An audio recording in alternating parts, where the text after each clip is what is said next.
الله سبحانه وتعالى وش قال؟ قال لا تخافي ولا تحزني، لا تحزني من اللي راح ولا تخافي من اللي جاي. الله سبحانه وتعالى لما يعطينا وجع أو ألم أو فقد، أقسم بالله أكاد أجزم وأنا متأكدة أن وراها رسائل. وين الرسالة؟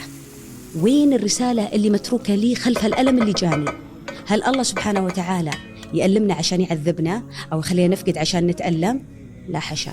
الله سبحانه وتعالى لما يحطني في ألم أو في وجع أو في مأزق أو في مشهد معين صعب علي، الله يعلمني شيء، ينقل لي رسالة معينة.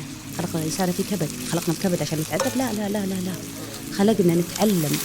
كل يوم يجينا حدث، وكل يوم يجينا وجع، وكل يوم يصيبنا مصيبة معينة من مصايب الدنيا عشان نتعلم من وراء. لكن لنا في ظن لا يخيبنا، حاشاه أن ترجع الليل